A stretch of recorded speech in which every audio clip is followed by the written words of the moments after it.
So, and now on to our speakers. We brought two experts, as I said, in the field. We have Susan Phinney Silver from the Packard Foundation and Caryn Sachs from the Erich and Hannah Sachs Family Foundation.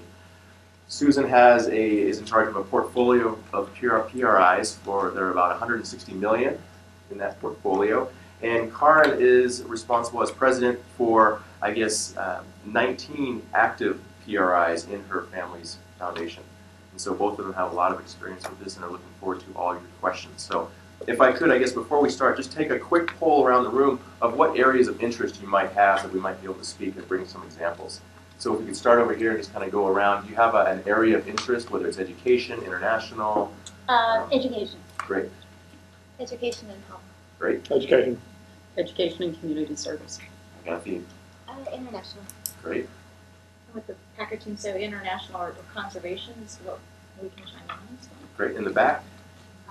Education, community development, and environment. All right. Education and international.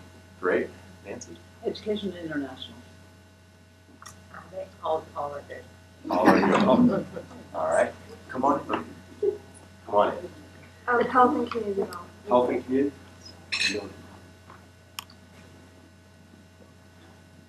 Health and open. Nothing in particular. Okay. All right. In the back? All of the above and also the arts. Arts. Okay. Everything as well. Okay. What is that? Community development and environmental sustainability. Great.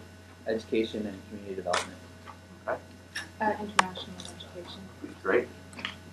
International microfinancing and education on the field. All right. Everything. Everything. Exciting. Well, I'm going to turn it over then, and we'll have Susan speak for a little bit, and then Caryn, and then we'll open it up for discussion. So please have your questions ready. We're looking forward to getting a lot out of this. Thank you very much. So please welcome Caryn and Susan. Thank you, Jason. So we're happy to be here today. I think Caryn and I represent sort of two ends of a spectrum of foundations. Obviously, the Packard Foundation being a fairly well-established foundation. But I'm really happy to be here today because I think what I really want to emphasize is that we all started somewhere. So even at the Packard Foundation, we started with one little $6,000 PRI.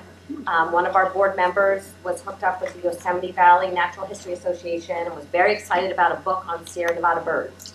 And so, and thought that a loan would be a good way to get this done. So that's, that was in 1980. But so our program really started with that individual opportunity that came up through a board member. We didn't have a program, we didn't have staff, but we just sort of got it done.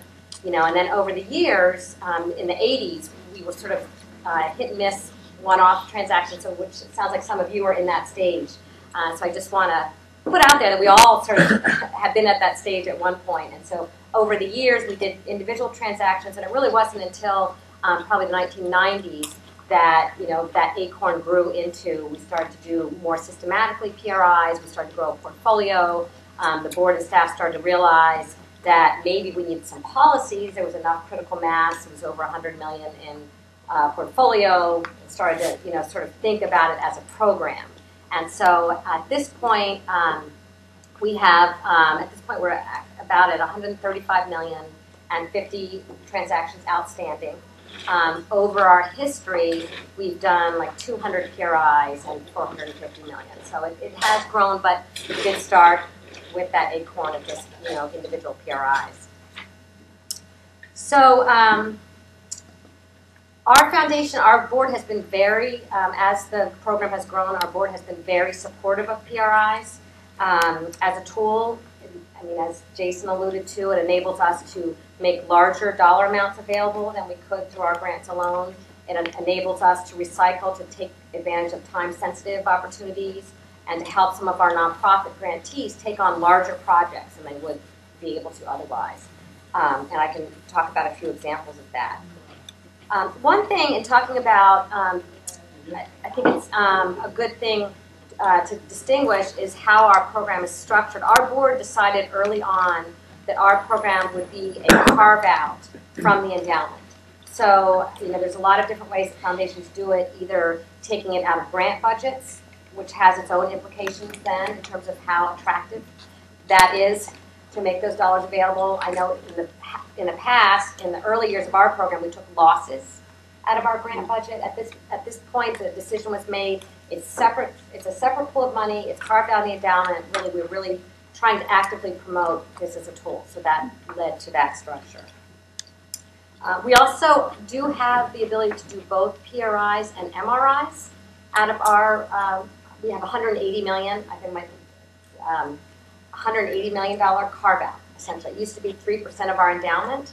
As the endowment hit some volatility in 2008, the board came back and really wanted to create stability for the program. So at the moment, it's a fixed $180 million for the program. Does everybody understand the difference between an MRI and a PRI? We need to have a quick, So an MRI, I think, is a growing field. Mission-related investment is what it stands for. Sometimes called impact investments. And essentially, it can mean different things, but basically usually means something that has more of a profit motive to it. And so mission investing can include PRIs, MRIs, and other tools. And so, and you get into some, for example, we've done equity PRIs, and so there are a lot of blurred boundaries between them, but essentially mission-related investments are more on the profit-motivated side. And so as we've looked in terms of MRIs, we are open to them. We are very program-focused in how we want to use our PRIs. And so the board decision is really that we want to use them very focused on, we have very specific program strategies. And our program strategies are in the areas of, our key one is conservation. About half of our grant making and our PRIs are in the conservation arena. We have a population and reproductive health internationally program. That's probably the second most common of our PRIs. And including micro-enterprise, we've done a number of micro-enterprise within that. We have a 5-county local grant making, which includes the arts and food banks and shelters. That's been a common way we've used PRIs. And then finally, we have a children's families and communities. We've done some on early childhood education. So of the areas you all mentioned, we haven't done as much in health, except for we've done reproductive health, both in this country and internationally. In education, we've done early childhood, childcare and early childhood we've done. And community development is something that we were involved in previous years, but we are not at the moment involved in. So in terms of how we look at PRIs, program is absolutely first. So if an opportunity comes in, it doesn't come to me, it comes to one of our program officers. And as an example, Lisa's here today. She's our fisheries program officer. Our program officers generate all of our deals and look at the programmatic fit as the first and foremost. Then it's brought to me, if Lisa likes it, wants to sponsor it, she'll bring it to me. So I'm looking more at the PRI fit, so more of the financial, what could we structure it, would it make sense as a PRI? We also look at what we call the but-for, which is, is our capital really going to make a difference? Is this something that's going to be funded anyway, or is our capital really going to make a difference? And so to the question of MRIs, we at the moment have flexibility to do both PRIs and MRIs. To date, what we found has been that either something that comes in that has a very strong programmatic fit can be structured just as well and actually better as a PRI. So we've just done it as a PRI, and in some cases an equity PRI. Whereas a lot of the MRIs that have come our way haven't had that strong alignment with our strategies and with that but-for of our capital making a difference. So we haven't done an MRI at this stage, but we are open to them. So I guess maybe a quick picture of the types of deals that we've done. About 40% of our PRIs are land conservation deals. So land conservation is definitely a lead focus for the Packard Foundation. And I guess what I would say about that is we've done, saved 1.75 million acres and a lot to be proud of. But I think what we're even more proud of is that what we've done over the last 10 years is to work with some partners to really build up the infrastructure for land conservation PRIs. So if you look back 10 years ago, the land deals that we were doing, there was not the infrastructure there. We helped to build, there's a Resources Law Group and Resources Legacy Fund in Sacramento, organizations that we helped to build. And they have helped to build the capacity of regional land trusts, local land trusts, so that you don't just have trust for public land and nature conservancy. You have a lot of local and regional potential borrowers out there with capacity, and a lot of sophistication in the financing tools. So won't get into that, but there's a lot there in terms of easements and tax credits, and there's lots of sophistication that wasn't there 10 years ago. So we just like to spread the good news that I think we have been hoping that even more funders would get involved in the conservation arena, because there really is great opportunities to have a really large impact with some fairly low risk capital. So we're always looking for partners on those. About a quarter of our PRIs are facilities. So a lot of these are in our local area.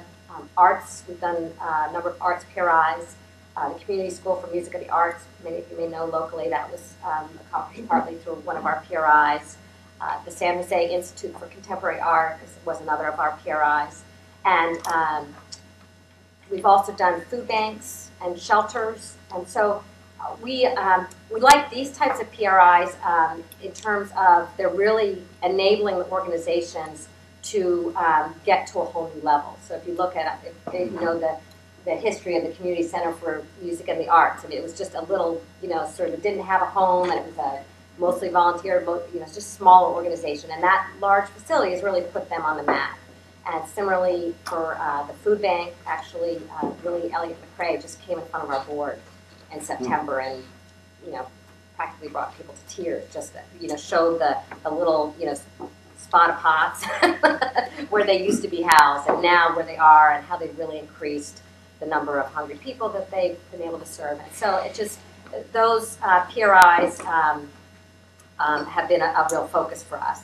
Can you give us an example of how you structure that? Are you acting like a bank so that they're borrowing money from you to build these buildings?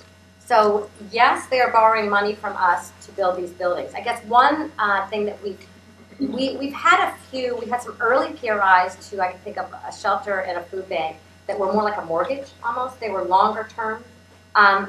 We are somewhat open to that now, although I think the longer term PRIs are hard for us to do, partly for staffing, and we get these monthly payments over a lot of years. And so we've tended to go more towards medium term loans where we could bridge a capital campaign. So if they've either got, the thing we like the most is if they've got, that we have one right now where they say, oh, we have signed pledges, and just they're going to pay over a number of years. Well, that's very easy. And how do you determine the interest rate? We have a flat interest rate. So some foundations do risk adjusted. We don't. We are a flat interest rate. We've been 2%. We're just reducing it from 2011 to 1.5%. And it's a good deal. And our philosophy really is that we are really about preserving our capital and keeping, and so we are very firm with our capital preservation. So in this economic climate, we've had borrowers with difficulties, but we really work hard. And so we've had very few losses over our program. On the flip side, we are really not about making a return or profit off the portfolio. So, and we've looked at some foundations who, if they're low interest, but, and I've worked with some foundations that try to make low interest PRIs that have, it depend on the borrower, and people tend to know what other borrowers have gotten. So it often will kind of go to a lease. So with MRIs, I think there are some foundations that do MRIs, and there a risk-adjusted return makes more sense. But for the kind of PRIs that we're doing that are really low interest and are about preservation of capital, having a fixed interest rate. Are you the only lender in most of these buildings? Are we the only lender? No, in most of them. Probably in, I'm trying to think of it. We are in some, probably not. Why would they go to any other lender? I know. Well, we won't do. I mean, so basically the way we'll assess it is, so program will come to us, we love this grantee, we want to do whatever we can for them. Susan, take a look. And then we'll basically look at, okay, how much do you have in pledge? First of all, the building, have you got it identified? Have you got a price negotiated? How far along are you? And then look at your sources of repayment. Do you have pledges? We have one right now that I love that wants to just borrow against 100% pledges. Well, that's easy, but most of them aren't in that case, unfortunately. So that how much do you have? What percentage do you have in pledges? What percentage do you have that? Okay, we've gone to 10 donors. We'll get at least 2. So you look at the varying stages of how certain they are, and then we come up with what the amount would be.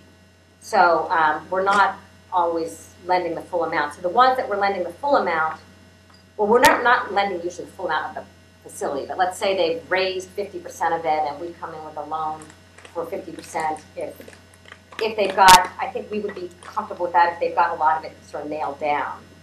In cases where a lot of it's more uncertain, I think we're more likely to just do it smaller. So it's sort of basically you have the risk, the amount, the number of years, and we're playing with all of those variables together to strike the right balance. Yeah. Have you used PRI to provide cash collateral for facilities for other lenders that are asking for some To basically their equity requirement? their equity or the collateral requirement, some sort of Like a guarantee? So we have done guarantees. We've done guarantees for bond issues and for bank loans in the more distant past. It's not, so some of the accounting treatment of those guarantees has changed, and our CFO is an expert on that, and I'm not, but I think that is one factor. As well as I think there was a feeling a while back that it was just sort of a costless transaction. We had a big balance sheet. We should be able to pledge some of that, but it is not as costless as I think we thought it was going to be. And so I think our appetite for doing guarantees is diminished because of that. It's not to say we would never do one, but it's not something we're pushing at the moment. And part of what we find is when we have done guarantees, often the ones that are penciling out are the ones that they could get a bank loan anyway. And the bank has basically come and said, well, if you could put up a pledge or a guarantee, we'll reduce your interest rate by 1.5%, 2%. And we sort of look at the economics of that and say, well, we're going to tie up, especially the way our foundation is moving it down, that we're going to tie up this capital and the opportunity cost to get 1% on what's the amount of the loan. Is that really, we just sort of do a cost benefit and have also figured that in some cases it'd almost be better to give them a grant for the difference in interest rate as opposed to tying up that much of our balance sheet. Question? Sure. Do you have size? Oh, did I override something? I thought you had a couple more back here as well. Let's do this. I had a quick question. Do you typically take security to do the trust or second or something? On our real estate loans, we do typically take security, and we actually have I came on board in 2008. So one interesting sideline of the story is, and to give comfort to those of you in the room who are smaller and less staffed, Packard Foundation has been doing PRI since 1980, and I was hired in 2008. So do the math, 28 years of making a lot of PRIs with very similarly staffed. But once I came, we've tried to be sort of come up more with what is our policy around security, because I think sometimes we would spend a lot of effort on security that didn't really maybe help us. So we've come up with some guidelines, but basically mostly in a real estate transaction to show seriousness, we do. And then absolutely in a real estate transaction where there are other lenders at the table, no question, we do security. And we've had a lot of bumping up against other lenders on that because you're a foundation. Why, and we really negotiated hard on that to really make the case that we're a lender and we do expect full repayment and we don't want to be treated like equity. I have a quick question. It's kind of a two-part. Do you have a preference towards direct lending or funding like through an intermediary, a CDFI? Yes. And do you underwrite your own loans? So on this first question, I was going to mention that because we do have a strong preference towards intermediaries, definitely. I think intermediaries definitely can make job easier. So to take in the childcare arena is a good example for us because we did a number of individual childcare centers, and I won't name their names, but they had a lot of neighbors upset, and they had a heritage tree on their property, and they were calling the Packard Foundation to angry neighbors. It was just a good example of some of the difficulty of making some of these as individual. We also have, so we have the whole range, because then we also tried to go to a bank and give a bank a guarantee, and just that in terms of getting the dollars out and the relationship changing has been mixed. And so then we actually it was a Packard PRI that helped the Low Income Investment Fund, large intermediary, to create the ABCD fund, an intermediary fund for child cares. And I think that we feel like that's been a huge success. And they've now rolled it out in California, they've rolled it out nationally. So to be part of building intermediaries is very much a focus of ours. And then I think your other question was about, do we do our own assessment? So we do. And so this, I started in August of 2008. So the Packard Foundation was either incredibly prescient or lucky in the sense, not because of me per se, but in terms of hiring staff, just in the sense of, I think there was more that foundations could do when everything's going up. It's sort of like with all of our stock portfolios. You can pick any stock. They're all going up and everything's fine. And I think I am, so there's a little bit of a mixed message. I certainly feel that anyone can do it, but I also would really advise you do want to get, whether it's a consultant or someone on staff or your CFO or somebody that in this economic climate, I think there are deals that are shakier and have more things that you do need to think about. And so doing it not just in the past, it was more, program would bring a deal and then it would be run out of legal. And I think having a step between those that says program brings it and then looking at the underwriting, looking at it as a financing transaction, is a step that needs to be added, especially in this climate, is my view. But you don't have to staff for it. I mean, you can. There are consultants out there. You've probably got people in your foundations or that can fill in for that role. But it is something that's important to do. Can I just add really quickly Yeah. to that? I would also highlight it matters what field you're trying to do this in, because I would say for maybe children's education or facility service or land conservation deals, there's a lot of experience, there's a lot of best practices who can find consultants who know how to do this, or organizations. Or other fields, maybe, like aspects of international community development in certain countries or regions, marine fisheries, there isn't. There is not that field of instruction experience, so it's just important to know who can you go to for context, who understands what risk looks like on both sides, your issue area, risk to the community, and financial risk to the fisheries piece, and so that's just an important factor to keep in mind. And that's a really good point. It sort of ties together your two questions. Because I think where there are, one of the foundations I worked at previously that didn't have staff, if you have established intermediaries, I think they can play that role for you. And so a lot of it is if you're either building the intermediary or if you're just trying to go out and do, like we funded the company that brought RU 46 to this country. That's just an individual venture. You're going against a private sector company to negotiate, and you just, so there's a spectrum. So some deals don't require it the same way. I think this one is really. Very. Is there, do you have any size limits or complexity limits on what you do? Specifically, would you be involved in supporting facilities for a new charter school? So we don't have a size limit per se, and it's part of this balance of the number of years, the risk, the amount, sort of together. So for example, we did a $30 million PRI, but it was a bridge loan that was considered low risk, trust for public land. So there's the size is very much gauged to that. So we don't have a maximum. I guess your question about the charter schools also gets into the question we were just talking about is it an individual charter school or is it an intermediary of charter schools? We would look at those very differently. So I know we are talking about a group that's intermediary with early childhood education. I think we would have more appetite for larger loan in that case than if we were dealing with an individual school.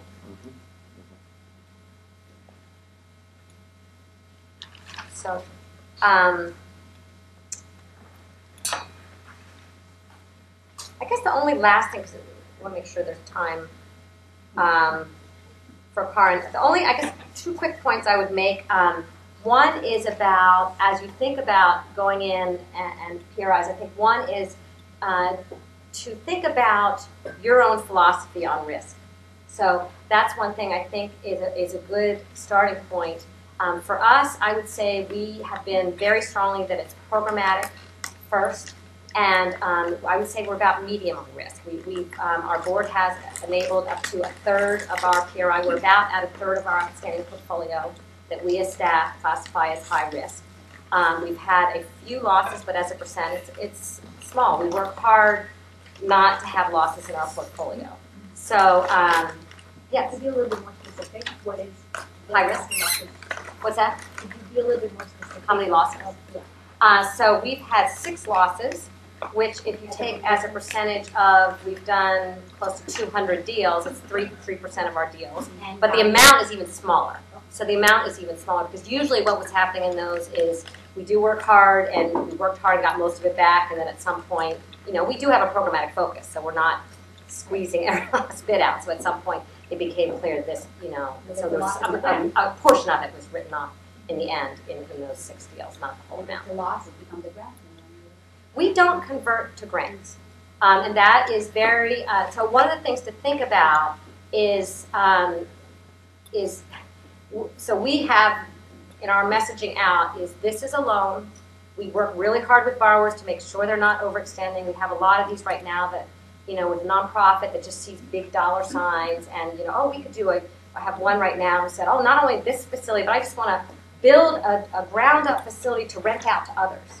And get into the commercial renting business. And so we've really had to work to sort of work to make sure borrowers aren't overextending. So we do a lot of that on the front end. But then once, you know, we are very much, our messaging out is this is a loan. Think hard about whether your organization is in your interest to take on a loan. But this is a loan, and we do expect full repayment of it.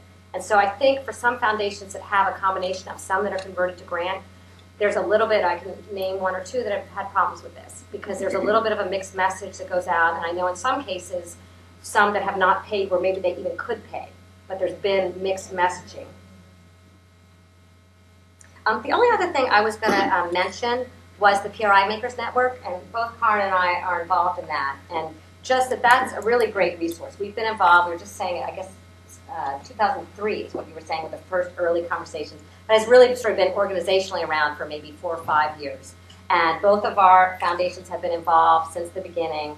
It's grown to be a great network, both in terms of the documents and templates on the web, the conferences and webinars, but also as a network of people sharing experiences. So I just put that as a great resource.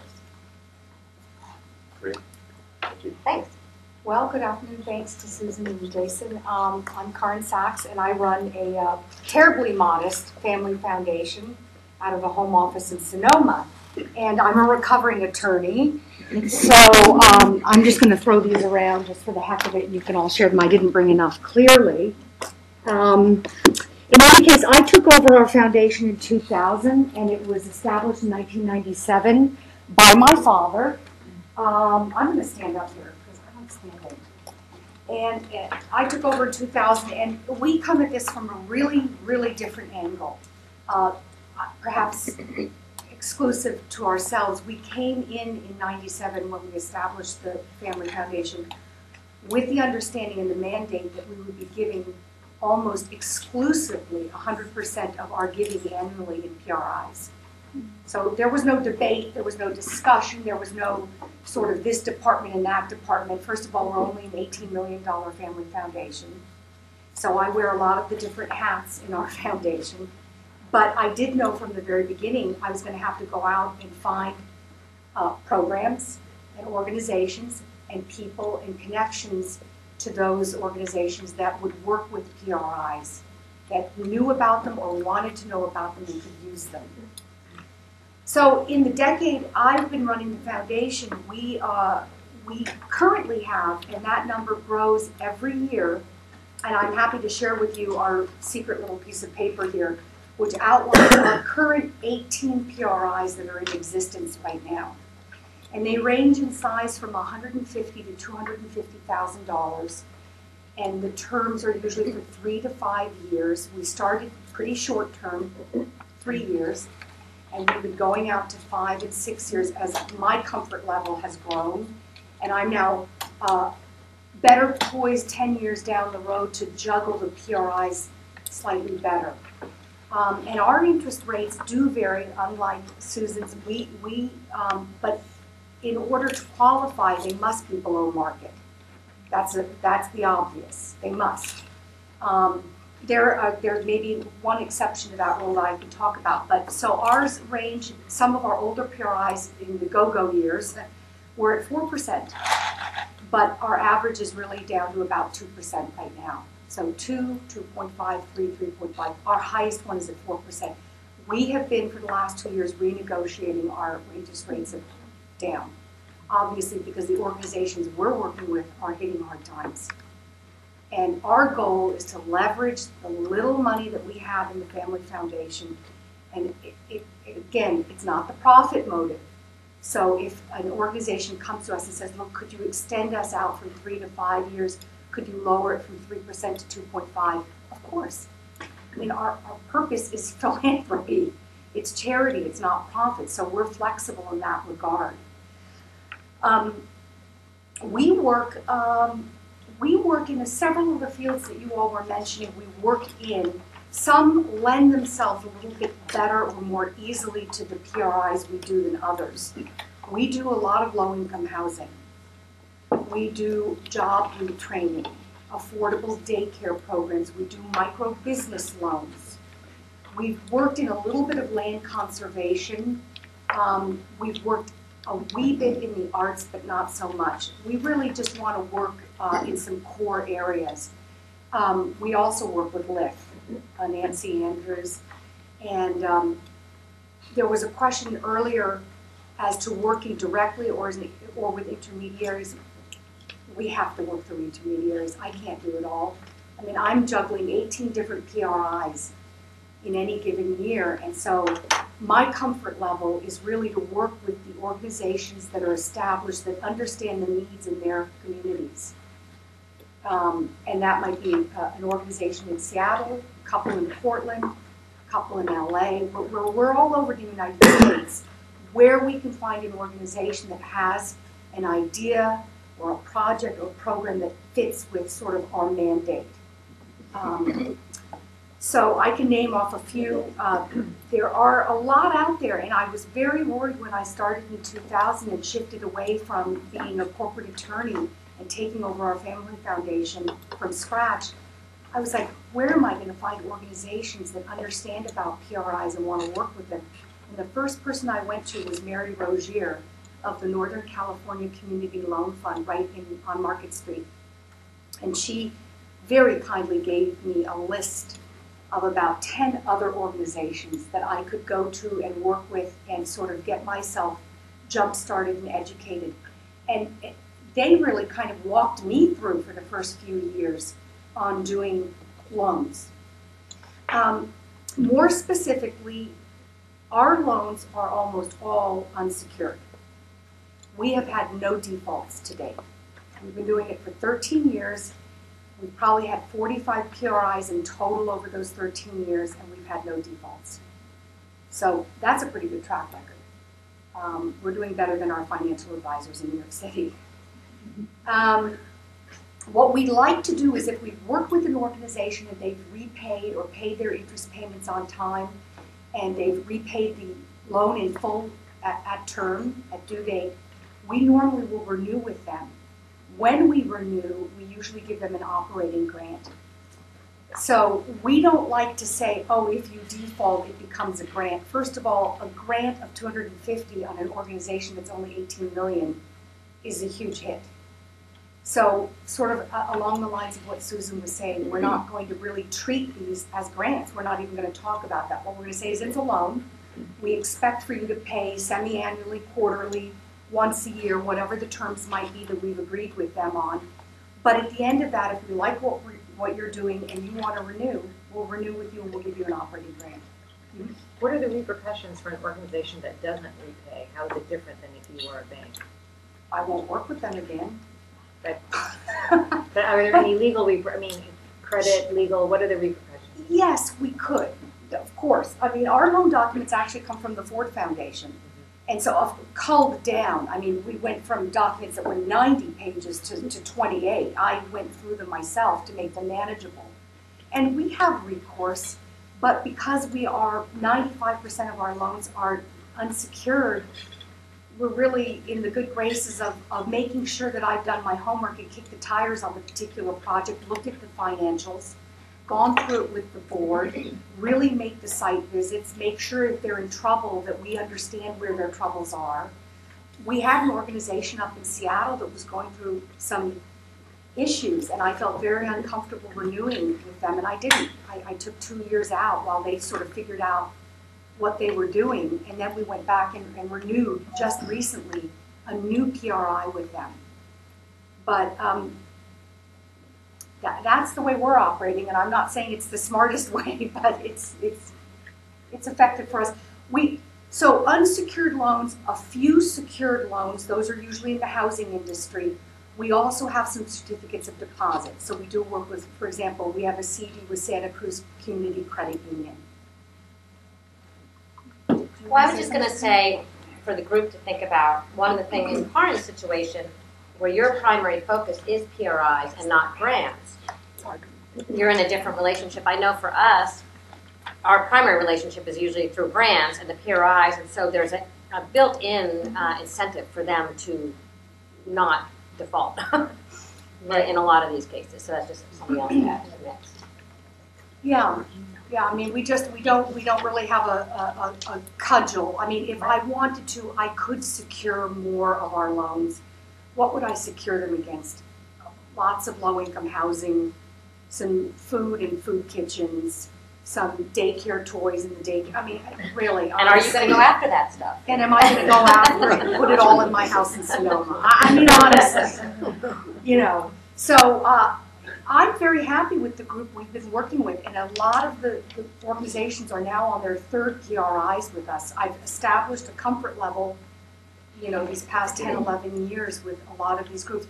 And again, I have been asked to go in on direct loans and direct investment opportunities, one in particular in Brazil, and I flew all the way to Brazil in 2005 to look at this project, and I was like, I can't, I just, no.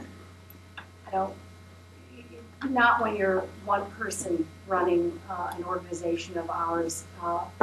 For me to get involved directly, I trust in the expertise of the organizations on that sheet and the ones listed in the back of our brochure. And so far, I think we've been pretty lucky. And so my job really is to find new investment opportunities, new loan opportunities. I love the idea of collaborating with other foundations, big, small, medium, always looking for new opportunities, because with every year, we have a growing number of PRIs. We have our PRI assets, which are continually in the PRI constellation, and I have to renew them. And then we have our non-PRI assets, but I have to throw off 5% of that every year. So my goal is to try to keep it all sort of juggling. We've talked about collaborating with some other groups, and I think maybe this next year there's going to be a couple of opportunities moving forward, because 250 may not be a lot for a particular project, but 250 times 5 groups.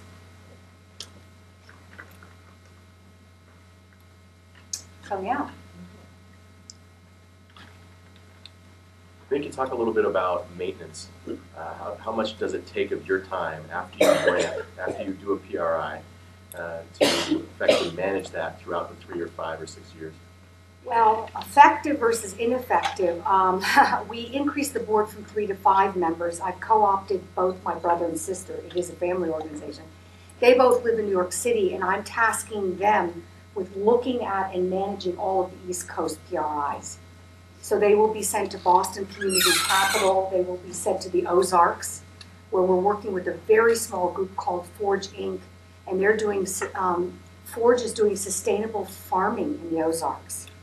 And there's a Florida Community Loan Fund out of Orlando. And so as we get more and more PRIs, I actually do need to ramp up on staffing within the family. And I've just cut us off at the Ozarks, and they'll take over the 4 or 5 PRIs on the East Coast and the Midwest. And I guess for us, I mean, at the moment, we do have myself. So we have one step. We have our 50 PRIs. It's basically me. But that was, you know, compared to where it used to be, which may be more relevant to some of you, there was not a dedicated staff. So it was more portions of people's time. And then we have outsourced. So we do and have for a long time outsourced the monitoring function for our PRIs. So, and there are consultants out there that will do that, and we found that to be actually fairly cost effective way to make sure that we're keeping on top of our PRI portfolio. And that may be the way I have to go. We're getting to a critical number here where I think beyond 20 or 22, I may need to outsource the monitoring. You may start to strain your family relations. Yes, yes, exactly. And really look at the financials for these organizations. Really plug into the financials and go to the sites, put the hard hat on and see what's really happening. So, at 18, you're getting on airplanes a lot. And it's also in this climate. So we're finding that the needs, because we are having a larger percentage of our portfolio that are coming back with requests to extend to, in our case, not to reduce the interest rate because it can't go that far, but it's mainly to extend the terms. And so there's a lot of back and forth. To have some support on that in this climate, I think, is even more important than it was maybe 5 years ago. What does monitoring mean to you?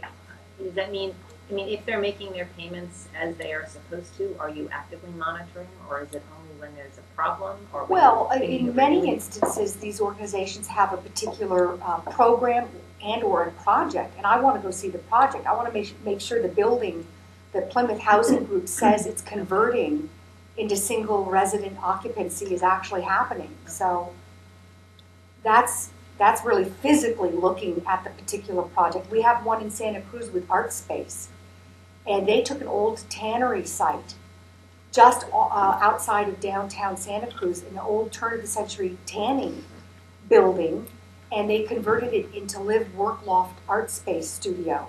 And I was like, I got to go see and make sure that this tannery really, that's the real monitoring.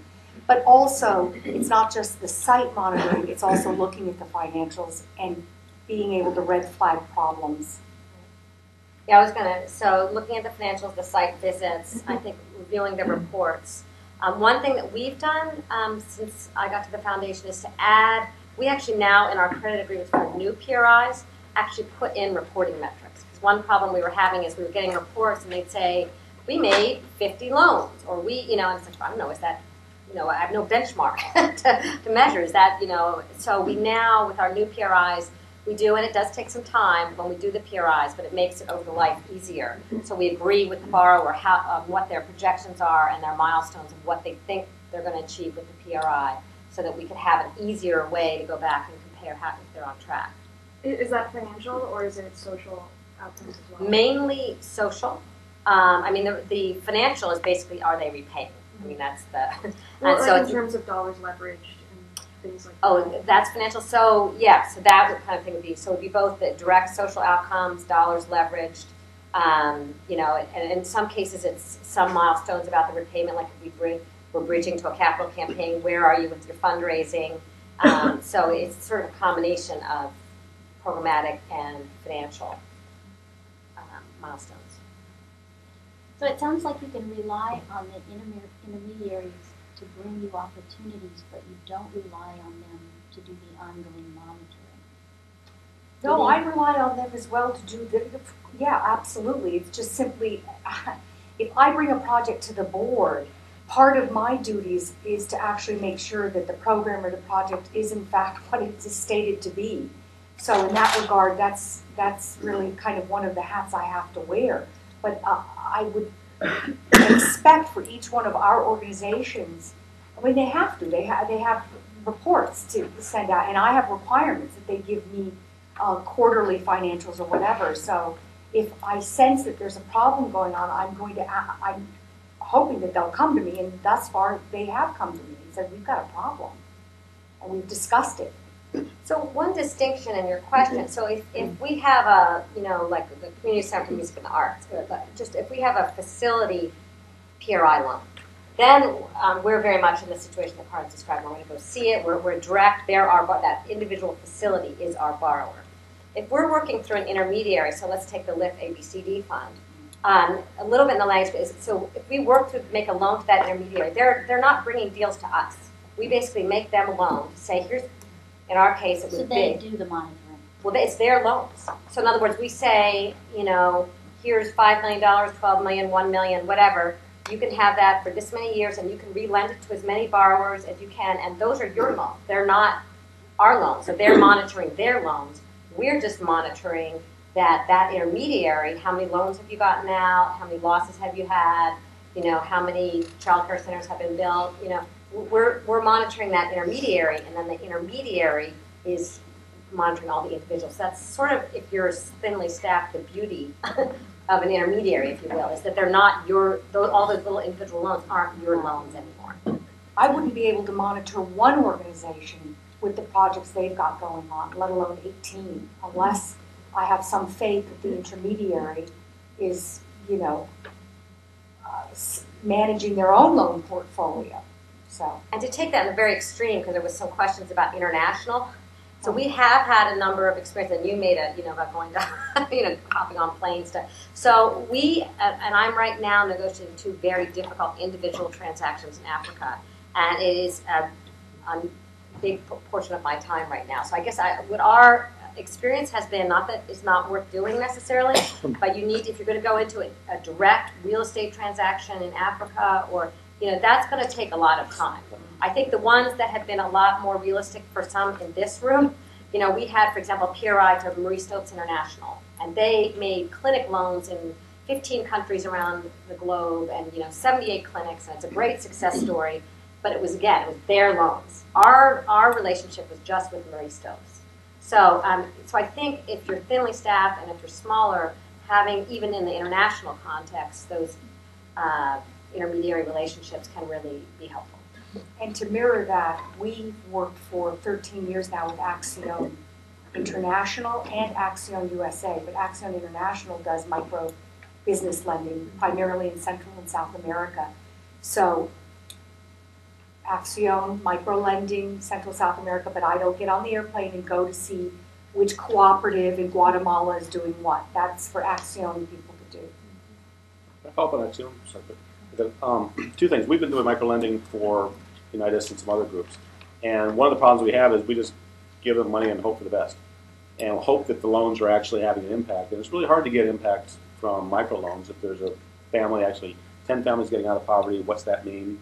All that. So what is your relationship with Axiom? What is it you looked for when you decided to go with them, other than them being big and all over the place? They're pretty well established. There are a few large organizations. This all came out of Grameen Bank, but they're one of the few that we sort of trusted to do the micro lending in a reasonable fashion. Now, having said that, have I gotten on an airplane and gone to Guatemala or Honduras, wherever they're operating, to actually physically look? No, I haven't. And that's sort of where I'm stretched pretty thinly. And it might be worth it for one of us on the board to go down there and actually kick the tires on the projects that they have in their annual report. So you're really kind of going, you want to have some sort of participation in that space, and then you find an organization that has the best reputation, and then you just go with that. So, and I think we're similar. Well, reputation, you look at their track record, because usually they will have statistics that they can give you on, you know, their accomplishments. But one thing I was going to add to that discussion is one thing that we're looking at, and specifically with micro enterprise, we have a few. We have a BRAC, Africa Partners for Development. We've had others. Is we are looking at, some of you may be familiar with a group called the GIN. Anybody familiar with the GIN? So the GIN is a it's like a PRI makers network in a sense, but for this larger impact investing field. So it's a global impact investing network. And it's got a membership, we're just joining the Investors Council of this group. And so it's basically institutions, be they foundations, but largely institutional investors who are making socially motivated impact investments. And so one of the things that they are doing is coming up with trying to come up with standards, outcome measurement standards. It's called IRIS. I don't remember what that stands for. Something impact. Anyway, IRIS.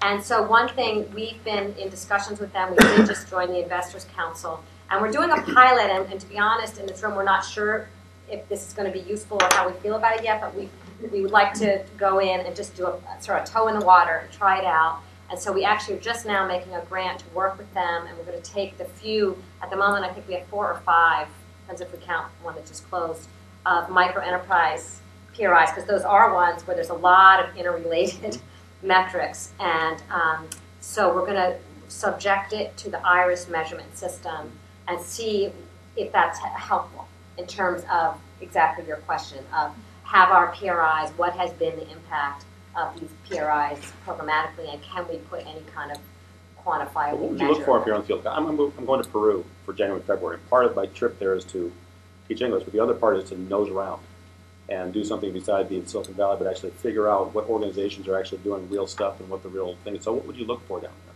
Well, and one thing you should certainly, I mean, so I don't know if you've been reading the articles out of India and Andhra Pradesh about the revolt against micro-lending. And so there's just, I think, in this economic climate and given our financial collapse, I think it is a more complicated question in terms of the positive impact on the borrowers. So I would certainly have a lens that includes those issues about, is it, it's the same issue about, was it right to get those people into those homes? Is that, so, and then obviously the traditional measures of jobs and sustainability. So speaking on behalf of SV2, I'm also on the board of SV2. And if we were to think about PRIs for our portfolio, okay, we're very small. This would be hundreds of thousands of dollars, so nothing significant, but possibly up to $1 million or something, so very small. But then the other question is, they're probably not intermediaries that are focused on just very local, Silicon Valley, this area, in just the education space. So can you give us some thoughts, some context about what kind of questions we should be asking with regard to, do we provide loans to our existing grantees? Do we look for or help create an intermediary? Are there lots of intermediaries in this space? Or how would you advise us to think about moving in this direction? First thing I would say is you've got to have a community foundation. Every county has a community foundation. We have not worked with Sonoma County Community Foundation, but we were spun out of a community foundation, Silicon Valley Community. So yeah. Okay, yeah. So that would be one first sort of local place to look at and discuss with them the needs in the educational sphere. But beyond that? So I guess I would say in terms of very locally, when you talk about regional intermediaries, of which there are a lot, in terms of just local, I mean, the Opportunity Fund comes to mind. You haven't talked to them already. And so I could see the two prongs of your strategy that would make good strategic sense from knowing nothing and just responding more generally to your question is, I think local intermediaries, I mean, something like the Opportunity Fund, not necessarily them, but something like them who a smaller dollar amount is going to be more meaningful to them, most likely, than like it will be to Lyft, that's national and is trying to pull multi-million-dollar, tens of millions, hundreds of millions of dollars of capital. And so in the order that you're talking about, those kind of, and so creating an intermediary I've done, and it's not easy. So if you can not do that, or if you can expand a group like that that's already existing, I think, and create a pool within an intermediary, will certainly be a lot more painless way to go about that. And then, but you mentioned as well, the other is your grantee. So that is the one case where we do make individuals, sometimes maybe not as small, but smaller for us, direct PRI loans when we do have a very strong, long-standing grantee relationship. And so it gets back to that, there's an incentive there, a relationship there that you're going into it. So you're not just their banker. You are their grantor. So when you go in to say we can also talk about a loan, there's an incentive that they want to do well by you. Doesn't that necessitate staff, particularly staff who really understands this area? So it depends on what you're doing. So for example, the ones that would come to mind, like facilities loans, is what we've done with a lot of our long-standing grantees. And I think, one thing you can do if you have no staff, I think in previous climates we relied a bit more on the organization coming in and knowing what they can take on and what they can't. Sometimes in this environment it is more difficult for nonprofits not to get overextended, but there's groups like the Nonprofit Finance Fund that can do those kind of assessments with organizations. And so one thing you could do is say, we'll make you a grant to do an assessment on whether your organization is really ready to take this on, and that could lead into a potential PRI if it looks like you're ready. Fabulous. Thank you. I will tell you, Northern California Community Loan Fund, which I mentioned earlier, does a lot of assessment as well. Okay. Yeah, these just to- CDFIs, Community Development Financial Institutions, which work a lot with new market tax credits, do a lot of the deal structuring and investigation into the grantee, and then really the approval, and you're coming in with some part of that. But it's good to work with the CDFIs as well. I was just going to say, I'm from the California Endowment. We're in a similar position where we're health focused, and we have 14 communities in California that we're specifically targeting right now. And we've talked with LIF and Northern California Community Loan Fund, and they've actually been open to dollars that we invest with them to target certain areas with a health focus. So it's an easy conversation to have, and if a CDFI or someone doesn't have the resources, they'll tell you right away. It's not something we can do for you, but if they have them, they're very open. And in health, like NCD Capital Impact, obviously Right. very strong, solid intermediary, has experience. I mean, to the extent that you can find one that has experience and you don't have to build it out, you know. Right. There are organizations that are sort of oriented towards social benefit that are being organized as for-profit companies, and I wonder if you have any experience investing in those and how you've structured that. We do. Well, part of the conversation I was going to follow up with was the different ways in which you can loan and or invest. And as a family foundation, we can invest in a for-profit company as long as the investment is targeted for a charitable nonprofit purpose. Mm-hmm. We do not, to date, have any equity investments, but I'm always open to it. Yeah, and we do have one equity, and we have a number with for-profits. And I actually am a believer that, you know, I think there's sort of this evolving field out there with the L3Cs, and that, you know, that nonprofits can't make PRIs to for-profits, and it's just not true. So you can make, and we have made a number to for-profits. There is an additional level to be, you know, to cover your bases in terms of the charitability test. And so what we will sometimes do, if it's a for-profit that is intervening in a market where we think it's sort of on the border of charitability, we might get like an external legal opinion, and we have models for that. And just, you know, if it fits with your program areas, and there's things that they can look at to say, and if you have an opinion. So we will sometimes get an opinion to document the charitability of it.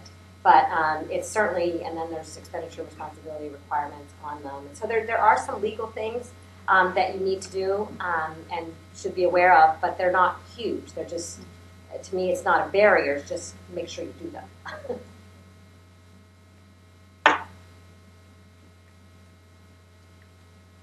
So one of the other questions I had was on collaboration. Caryn, you had touched on that a little bit. Can you speak to, have you collaborated, either of you? Do you have some examples? Well, you know, I mean, it's a very, very small family foundation. We've sort of been marching to our own tune for the last 13 years. And it's just more recently, since I became a member of PRI Makers Network, that I've been able to sort of branch out to other family foundations and also to meet other organizations in general that want to work with PRIs. And so I'm sort of putting out my feelers right now with some meetings and upcoming events to meeting and talking with other groups that would like to collaborate. But having said that, it has to be in an area to which our missions converge. Yeah. So they may want to collaborate in the arts, and I'll be like, sorry, we're not doing arts. Or medical research, sorry, we're not doing medical Well, we research. define it a little bit differently than you do. That's right. Yeah. So the dollars may very well be there, but then does it mesh with their program or their mission? Does it mesh with ours? But I'm always happy. I mean, and our terms are not going to vary too much from what they have been, which is the 150 to 250, the 3 to 5 years, and the 2 to 3.5%. That's just our comfort level for now. But if I find another organization that wants to come in for $1 million, I'm like, hey, all right, we'll piggyback off of you. And so we have collaborated. It's always an interesting question for me to answer because I spent about 15 years of my career creating collaborative lending and investment structures and getting investors to invest in them. So, I mean, on that sense, I like collaborative vehicles, and I think they've got a purpose and they can break new ground and are great. Now that I'm on the investor side, I have a slightly different view of it in the sense of, I think in terms of general, you know, Makers Network in general, non-deal specific collaboration, absolutely, we love it. But in terms of deals, collaborative loan funds that have been brought to us and they're not exactly within our program, and then you have a lot of complications. I'm actually on one that we're trying to restructure, and we've got different investors that have very different, some are quasi-government, some are, foundations, and it's just gotten complicated. And so I think where we stand at the moment is we certainly don't have a preference for them as a collaborative vehicle. If one happens to come along that fits, we don't have it that we won't do it, but it's not the leverage is obviously somewhat of an asset, but we just definitely have a very clear-eyed view of the difficulties of being involved in these collaborative ventures. So, for example, when we've had initiatives that we wanted to launch something new, for example, when there was a state budget crisis and our board said we really want to get in front of that and we want to see what we can do, we had a lot of discussion about should we create a loan fund, a collaborative vehicle, and try to invite other foundations and get our president to invite, and go that whole collaborative route. And I think where we came out is, let's go do what we want to do and then invite others, but we're not going to get into the structuring around everybody's needs. We're more, this is what we're going to do, and if you'd like to join us, we'd love to have you. But, getting into that whole difficult negotiation on the investor side is not something we have a strong appetite for. I just had one last one on, Caryn, maybe you could speak to your smaller investments. What do they look like? 100,000, 150,000? Yeah, we have one odd one out there floating around for 50,000, but it's with the Lamplighters, Opera West. They do Gilbert and Sullivan in the city, and an ongoing one. But it's not tough. That's in perpetuity. That one may actually become a grant. Just the 50,000 grant. I'm not taking interest in their costumes. So other than that, our smallest one right now is with Forge in Arkansas. That's 150, and our largest one has just gone from 250 to 300,000 as of 3 days ago with Shorebank Cascadia, and they've got a variety of offices up in the Northwest: Astoria, Portland, Seattle. That's our zone. And we're too small to make $1 million loans. We're not too small. I'll just be out of a job within about a day or two, if we were to do sort of the amounts that are being done. Plus, we have a little bit of a method to our madness in terms of risk. And so I'm really trying to spread the risk around. It's not all concentrated in housing. It's not all concentrated in one region. The terms vary a little bit, not a lot, but a little bit, just so I'm spreading out risk so that I don't have a day where 3 or 4 of our PRIs amounting to 1.5 million aren't repaid. And you can sort of see that from our very crude chart there. Is it your purpose to keep your endowment in perpetuity, or will you allow it That to will be at waste? the next board discussion. I mean, honestly, I don't know. Family foundations are odd because they really are driven by the personalities in the family. So it would be an issue to discuss with my brother and sister to see what their interest level is if I taper off or run off to the Bahamas with some amount of that foundation. No. So that, we can spend the money down in 1 second. Not a problem. I could go out tomorrow and put out the balance of the 15 or 16 million in PRIs and grants, and we'd be done. But I think the goal is to try to keep this going and to keep it running and to keep it leveraged and to keep those relationships going. 10, 20, 30, 40 years. We'll see. The other question, and the one that's more interesting, is what are we doing with our non-PRI assets? And are we going to put more money into the non-PRI assets? And how are they being managed or mismanaged, as it were? So these are all topics for our next board meeting in January in New York City.